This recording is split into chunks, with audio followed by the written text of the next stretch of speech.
So we're all so looking forward to having you here with us today. But before we dive into the questions, Rupaji, could you walk us through a little bit about the experiences, sharing Gita with children?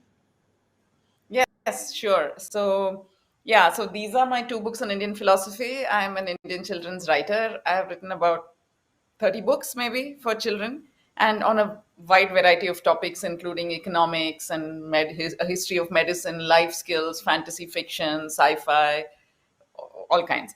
But it's these books on Indian philosophy that have been the most popular ones. And the Gita for Children came out in 2015, and the Vedas and Upanishads for Children late 2018. And what I've enjoyed the most is taking these books and their wisdoms to children across India. I've traveled the length and breadth of India over the last 7 years, taking, wherever children gather, whether it's at schools or children's lit fests or any other kind of forum where children gather. And I have had conversations about these texts with children. And what has been the most gratifying thing for me is when I walk into a room full of children and their parents have probably forced them or their teachers to attend this session. My session is usually called something like Timeless Wisdoms from Ancient India. Not the biggest magnet for kids, but they have been forced to come there, and they are this, like, the energy is this huge skepticism, this big crowd of little faces, children maybe age of 12, 13, looking at me like, oh, so she's going to tell us something that's actually interesting about these musty old texts. Really, these are things that my grandparents read, and that they exalt and extol, and I have never found anything that is relevant to my life in these texts, really. And I've been forced to, they're like, there's half boredom, half skepticism, there's this attitude they're giving me, that's the energy.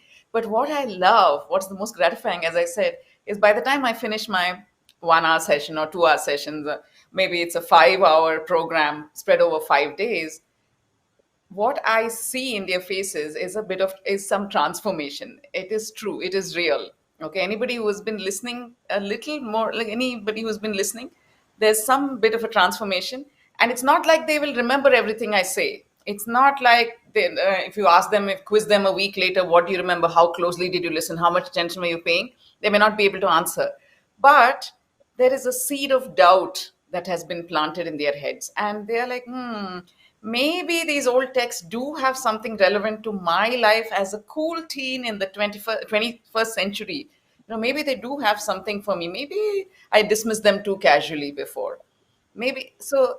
The next time these texts are mentioned, I think that many of them will probably tune in with a little more earnestness and seriousness than they did before, saying, maybe this person can tell me something, maybe those texts can tell me something. And that's really been my purpose, to plant that seed of doubt, to make them feel that maybe these texts were being dissed too casually by them. And then what follows after the sessions are the questions. And those questions have challenged me and inspired me, made me absolutely delighted, and sometimes completely confounded me. The kids really get to the heart of the matter very quickly, and they're fearless, and they ask the questions they want to ask, and there is no fobbing them off with, sit down, or because that's the way it has always been, or but because that's what the book says. They're not looking for those kinds of answers. And the great danger is if you give them those kinds of answers, or not convincing answers, or if you sort of infantilize them and talk down to them as if they don't understand, the great danger is they will walk away from this forever and they will never come back. So that's the responsibility on me, that I have to make them want to walk back at some point in their lives. So yeah, answering the questions has been fun. Not always the most pleasant experience for me because I'm scrambling for answers. But yeah, it's been fun and very gratifying, very rewarding. Amazing, Rupaji. Rupaji, I must add, like one of my favorite parts of our interaction was when you candidly shared how intimidating you found it when the opportunity to write Gita for children sprung up. And synthesizing the essentials of the Gita is truly no joke. I can't imagine being in your shoes. And you've done that with so much ease and grace for the benefit of our most important demographic. With that, let's dive right into some of the most confounding philosophical questions children have asked. A common question appears to be why Krishna says in the Gita that no action is right or wrong if offered with complete devotion, when some actions are inherently evil, wrong, or morally corrupt. Yeah, that's a very tough one because we are conditioned to believe that some actions are inherently bad and there can be nothing good about them at all, nothing redeeming about them at all. But the great learning, the wisdom of Indian scripture and Indian mythology is that there is always something redeeming, even in the worst villain. This is a philosophy of second and third and fourth chances. There are times when the devas are cursed and there are times when the asuras are elevated. It's basically what it displays, demonstrates, is that we are always making these choices and nobody or nothing is completely irredeemable. Anyway, the answer to this question has to be a little roundabout because we have to get to the heart of the matter and we have to contextualize it. So if you just take that phrase in that question where it says, Krishna says, no action is right or wrong as long as it's offered to me with devotion. We need to get to the nub of it, which is what is right and what is wrong. Who decides what is right and what is wrong, right? So sometimes the law of the land decides, but that tells you what is legal and what is illegal, what action is punishable and what isn't. But does that really tell you what is right and what is wrong? That's a question to think about. What about the age in which you are living? Something that is right in a particular age may not be right in another age. For instance, in Europe, say 500 years ago, or anywhere in the world, not sending uh, girl children to school, not educating women was considered a perfectly right thing to do. Women didn't need to be educated, right? But in the 21st century or even the 20th century, if you said that if you denied a girl child her education, there would be an uproar. What do you mean? How dare you deny a girl child her education? She's as equal to her male counterparts as anything else. So the question of what is right and wrong changes with age. Does it change with culture? Of course. What is perfectly right and even legal and acceptable in one culture may be completely unacceptable in a different culture. So does that make that thing right or wrong? Some people think it's right, some people think it's one culture, it's absolutely right, one culture. So again, we don't know what is right or wrong. What about circumstance? If we have like the kind of the if you say killing another person is wrong, it seems like the kind of statement that nobody can argue with. Yeah, that to everybody, to most human beings, it would feel, yes, that's right, killing another person, taking another life is absolutely wrong. But what if we look at the context? Is the soldier then a sinner? Is every soldier in the world a sinner? Because soldiers take lives. What about the executioner who is just doing his duty so that he can feed his family? Does that make him a sinner? He's taking a life, right? So, but the same action done by two different people, a terrorist and a soldier, are treated completely different in society. So which one is right then? What is wrong? What is wrong? And then what about a perspective? What about a point of view? The very same action can be seen very differently by two people watching the scene at the same time. And for this, I usually give children the example of somebody like Bhagat Singh, who was a freedom fighter. He was hanged at the age of 13 by the British government in India because he assassinated a police officer.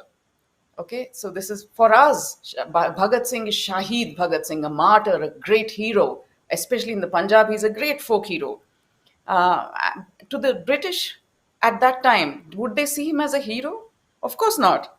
They would see him as a terrorist. Are they wrong? Were they wrong in seeing him like that? No. From where they stood, from their point of view, they were right. From where we stand, and from our point of view, we are right. So then, what is right? and what is wrong. It's such a shaky plank to walk, right and wrong. And if you reduce it, it becomes like a matter of opinion. And everybody has a right to their own opinions. So when you're dealing with that, how do you decide what is right or wrong? So that leads us to the larger teaching of all our ancient scriptures, is that what you believe is right, what you believe is the truth, is your truth. It is your perspective. It is not the truth. It is a very, very small sliver of what the truth is. And the teaching there is to keep your minds completely open to everybody else's truths, because otherwise you are never going to get any closer to the truth. And once again, a great way to illustrate this is that old Indian story of the six blind men and the elephant. So there are these six blind men, and they're standing at different points of an elephant, and they are trying to imagine what an elephant looks like. And one of them is standing near the leg of the elephant. He's holding the leg and saying, "Aha! I know exactly what an elephant is. It's a tree. It looks and feels like a tree trunk." And another person is standing near the trunk, and he's feeling it and saying, "Ah, okay, I know what an elephant is like. It's like a snake."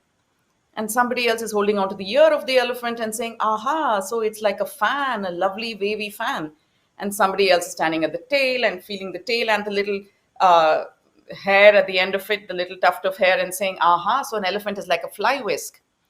Now, if these four men had continued to stand where they were and argue for the rest of their lives about their version of the truth, and see here, in this case, they're actually feeling it, they're experiencing it for themselves.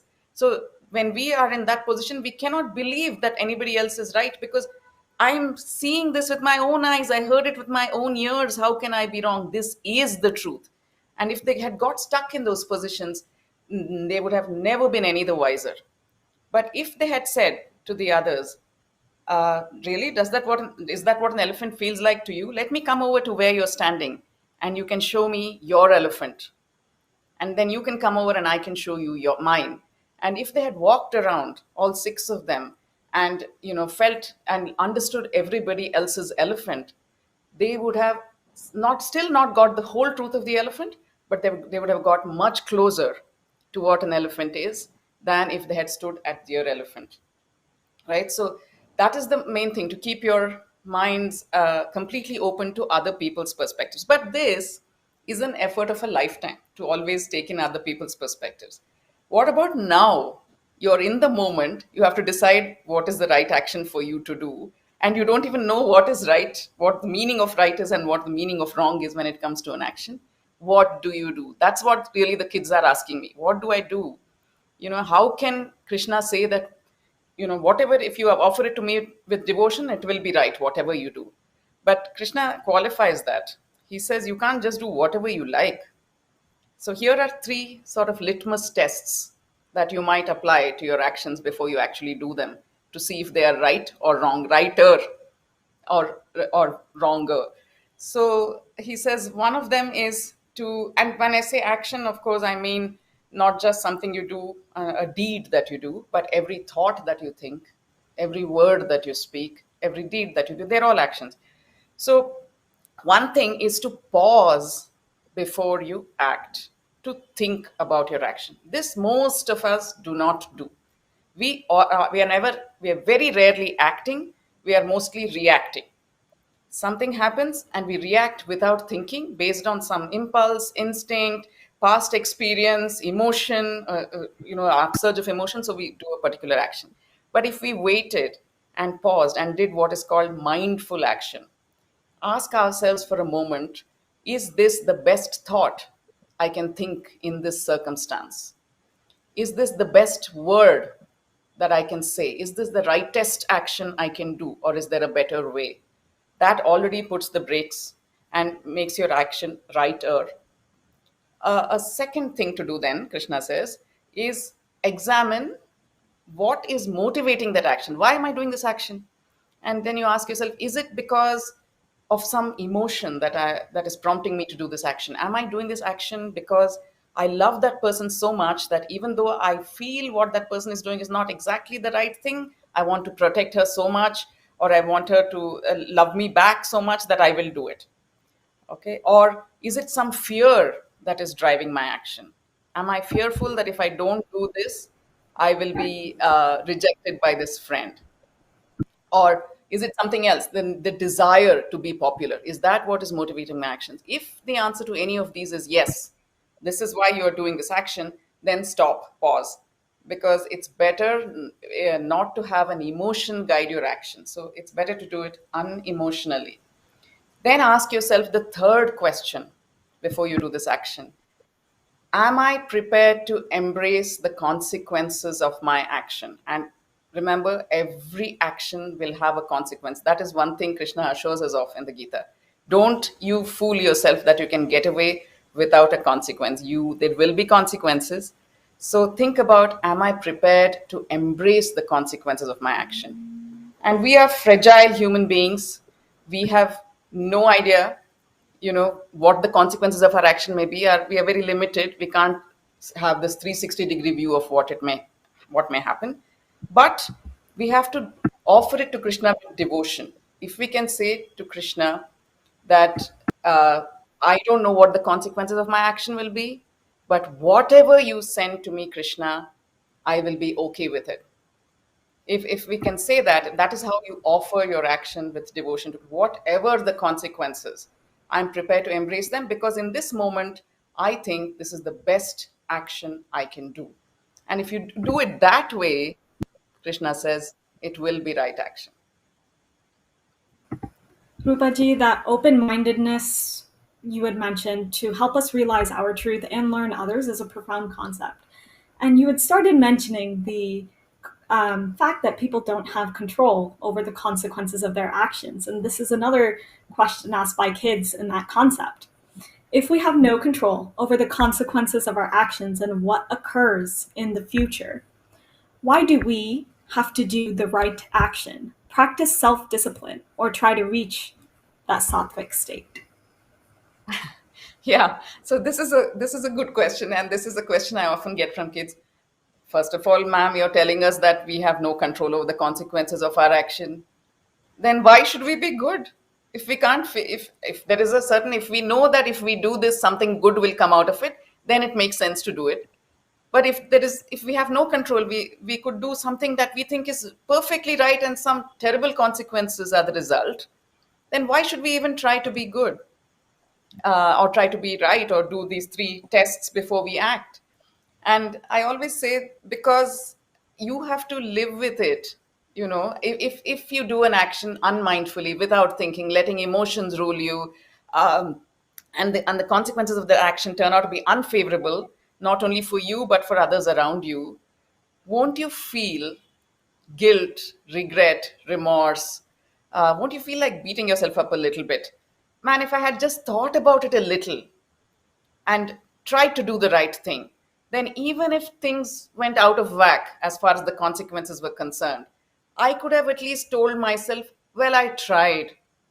If you can't even tell yourself you tried, imagine the kind of guilt and regret you have to live with. Because in the end, only your conscience is your judge and jury, not other people. Other people may be praising your action to the skies, but if you know in your heart that you could have been a better person, you could have acted better, if in your head these are the voices that are coming in, you could have been a better person, and you can't sleep well at night, what is the point?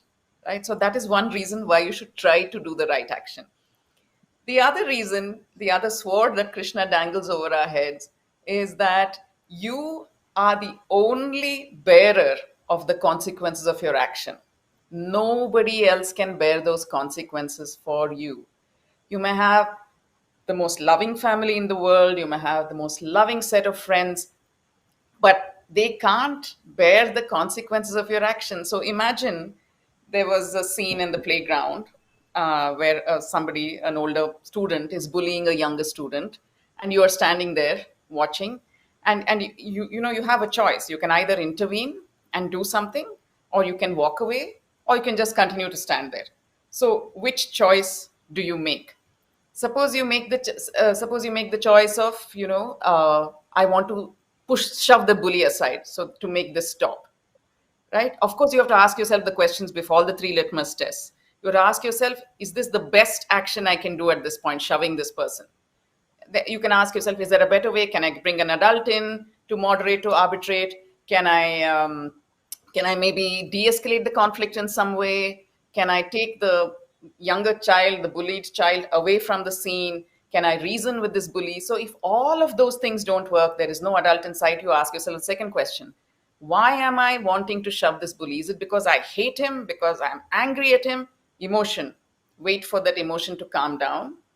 And then if the only reason you're doing it, shoving this person aside, is because you want this to stop, and you can think of no other way to stop it, only then do it. And the next moment, if the bully needs a hand to stand up, you will give your hand to him, because there's no rancor in your heart towards him. You just wanted it to stop.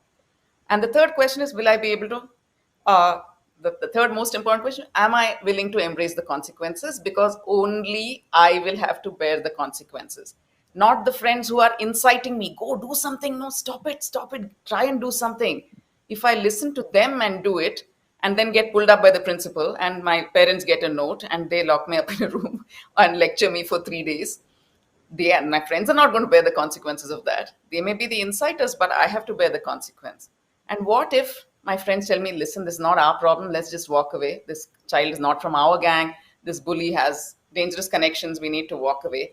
And I said, okay, I will walk away. It saves me a lot of trouble. But when I go to sleep at night, it's the voices in my head. I think you did the wrong thing. Yeah, sure, you saved yourself a whole heap of trouble from your parents. But are you feeling good? Did you fulfill your responsibility as a fellow student, as a fellow human being? So even that consequence only you have to bear. So given that you have to bear the consequences of your action by yourself, wouldn't it be better to try to be right? That's all. You can try. At least you can tell yourself, I tried. That's why it's good to try to be right.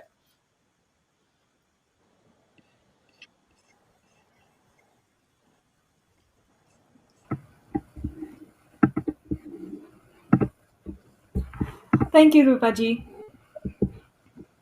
You had touched upon the fact of having parents maybe being happy about leaving the bully. On that, I think there is maybe a perfect question that one of the kids had that we can relate, right, Kavita? Go for it, Hanslika. All Enlighten me right. too. How do we know that our inner self has the solutions to all our problems? Shouldn't we consider the perspectives of others? Wow.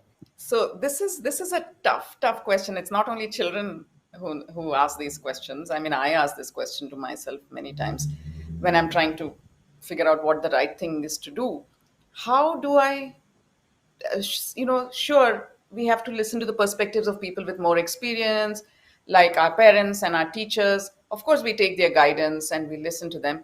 But what if some of the advice they give us doesn't sit well with us for whatever reason? It might have worked for them in their time, for their nature, but I'm a different person. And doing what they say, taking their advice in this particular thing, is not sitting well with me. It makes me feel uncomfortable in the pit of my stomach. So I want to do something else which I think is right. But how do I know what I think is right is right? I'm only a child. I don't have much experience. I haven't lived through much. How can I trust myself that what I feel is right is right?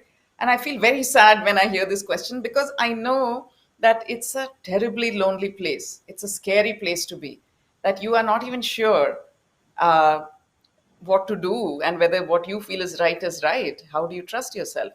And then I asked the question to the children, how did Arjuna trust Krishna?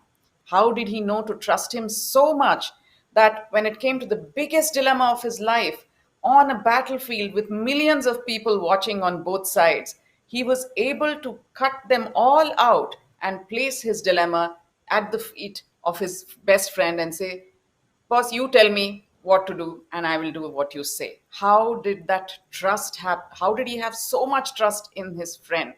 And the reason he had so much trust was because he had spent years and years cultivating a deep, strong friendship with Krishna.